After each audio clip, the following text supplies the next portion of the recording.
کے بغیر جو اپنی زندگی گزارتے ہیں ان کی زندگی میں سوائے ٹینشن اور دکھ کے ہو کیا سکتا ہے؟ خشوع کے ساتھ نماز کرنا سیکھو، نماز پڑھنے کے بعد آپ ہلکے پھلکے پاؤ گے اپنے آپ، رقت کے ساتھ اللہ کے حضور گڑ گڑاتے ہوئے سجدے کرو، اس کا اپنا سرور پاؤ گے۔ اللہ اکبر۔ لیکن ایک بندہ کہے کہ جناب میں نماز پڑھتا ہوں لیکن ایسی کیفیت تو پیدا نہیں ہوتی، تو شیطان اس کو کہتا ہے کیا فائدہ ایسی نماز پڑھنے کا؟ لوگ بھی کہتے ہیں فلاں بندے سے یہ جرم بھی سرزد ہوتا ہے، نماز بھی پڑھتا ہے، اس کی نماز کو مورد الزام بناتے ہیں، تو بندہ بھی کہتا ہے چھوڑے، نماز نے مجھے کیا فائدہ دیا؟ لیکن کہا نہیں، نماز نہیں چھوڑنی۔ پہلے فرمایا نماز میں خشوع کرتے ہیں، یہاں فرمایا نماز کی محافظت کرتے ہیں، اگر کسی وجہ سے خشوع پیدا نہیں ہوتا چھوڑتے پھر بھی نہیں ہے، یہ اللہ کا فریضہ ہے۔ محدث کچھوچوی علیہ رحمہ سے ان کے ایک مرید نے کہا حضرت نماز پڑھتا ہوں لطف نہیں آتا، مزہ نہیں آتا، تو آپ نے حیرت سے کہا کہ اس کے باوجود پڑھتے تو ہو؟ کہا جی وہ تو اللہ کا حکم ہے، وہ تو پڑھتا ہوں۔ تو محدث کچھوچوی علیہ رحمہ جھومنے لگے، کہا واہ واہ، تم لطف کے بندے نہیں اللہ کے بندے ہو، تمہیں سرور نہیں آتا پھر بھی پڑھتے ہو، اس کا مطلب ہے تم سرور کے لیے، مزے کے لیے، لطف کے لیے نہیں پڑھتے، تم تو اللہ کے لیے پڑھتے ہو۔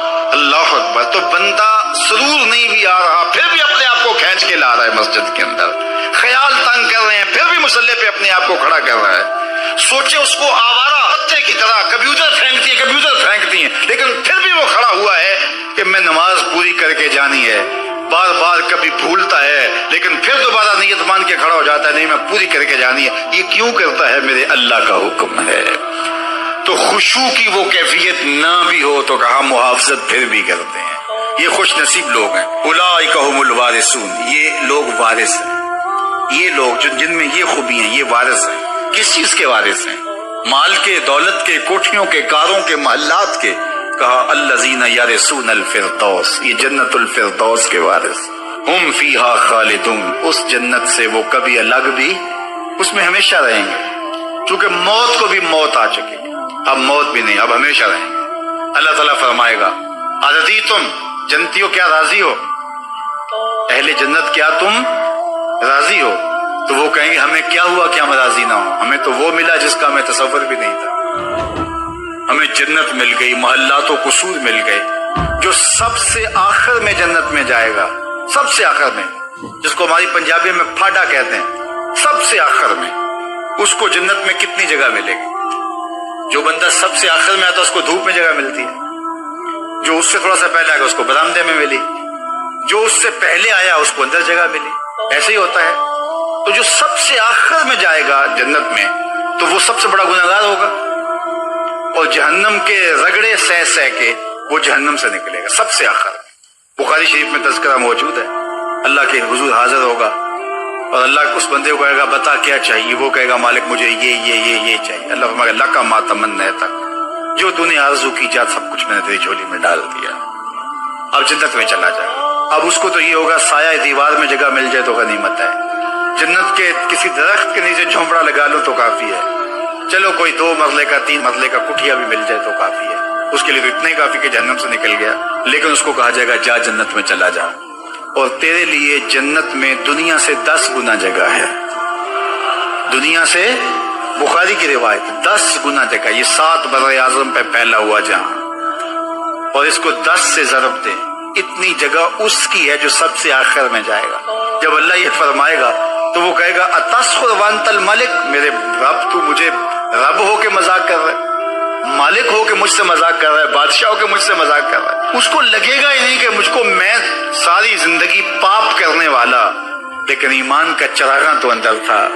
اللہ اکبر۔ آج نکلے گا تو جنت میں سب سے آخر جانے والے شخص کو کتنی جگہ ملے گی؟ دنیا سے 10 گنا جگہ دنیا سے سب سے آخری شخص کو، پھاٹے شخص کو ملے گی۔ پھر بلال حبشی کی جاگیروں کا عالم کیا ہوگا، ابو بکر عمر کی جاگیروں کا عالم کیا ہوگا، بابا فرید گنج شکر داتا گنج بخش علی اجویری، شیخ احمد مجدد الفسانی کی جاگیروں کا عالم کیا ہوگا۔ جب بندہ عزت سے سر جھکا دیتا ہے اللہ کی رحمتیں بندے پہ نازل ہوتی ہے۔ ایک روایت میں آتا ہے جب بندہ نماز کے لیے کھڑا ہوتا ہے، ابھی اس نے سجدے میں جانا ہوتا ہے، ابھی وہ قیام ہی کرتا ہے، اللہ فرماتا ہے میرے بندے کے گناہ جو ہیں اس کے بدن سے نکال کے ایک سمت کر دو تاکہ میرا بندہ اس حالت کے اندر میرے حضور حاضر ہو کہ وہ گناہوں سے پاک اور صاف ہو۔ حضرت نبی رحمت صلی اللہ علیہ وآلہ وسلم فرماتے ہیں کہ پھر اس کے سارے گناہ اس کے بدن سے اتار کے ایک سمت کر دو اور بندہ مصلی پہ سبحان ربی الاعلیٰ کے نغمے الاپتا ہے، رکوع کرتا ہے، سجدے کرتا ہے۔ جب سلام پھیر کے نماز ختم کر کے دعا کر کے جانے لگتا ہے تو فرشتے عرض کرتے ہیں مالک یہ جو گناہ اتار کے ایک سائڈ پہ رکھے تھے یہ دوبارہ اس کو دے دیں۔ اللہ فرماتا ہے جس کی جھولی سے گناہ نکال لیے تھے دوبارہ اس کی جھولی میں نہیں ڈالے۔ اللہ اکبر۔ اور ایک روایت کے لفظ ہے کہ جب بندہ نماز کے لیے کھڑا ہوتا ہے اس کے کندھوں کے اوپر سارے گناہ آ جاتے ہیں اور اس کے سر کے اوپر گناہ آ جاتے ہیں۔ جب رکوع میں جاتا ہے تو کندھوں والے گناہ گر جاتے ہیں اور جب بندہ سجدے میں سر رکھتا ہے تو اللہ تعالیٰ اس کے سارے گناہوں کو ختم کر دیتا ہے اور وہ بالکل پاک ہو جاتا ہے۔ حضرت سلیمان فارسی ایک دن ایک درخت کے نیچے کھڑے تھے، آپ نے درخت کی شاخ کو پکڑ کے جھپچ دی، حرکت کی، اس میں خزاں تھا، درخت کی شاخ کے سارے زرد پتے گر گئے۔ ایک صحابی پاس کھڑے تھے، انہیں پوچھنے لگے عثمان تو نے مجھے پوچھا نہیں کہ میں نے درخت کی شاخ کو یوں ہلایا کیوں؟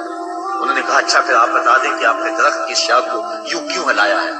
کہا سنو پھر ایک دن میں اور چند صحابہ حضور کے ساتھ جا رہے تھے، رستے میں ایک درخت آیا، اس کے نیچے حضور کھڑے ہوئے، حضور نے اس طرح درخت کی شاخ کو پکڑ کے ہلایا، یوں پتے جھڑ گئے، ہم اس منظر کو دیکھتے رہے۔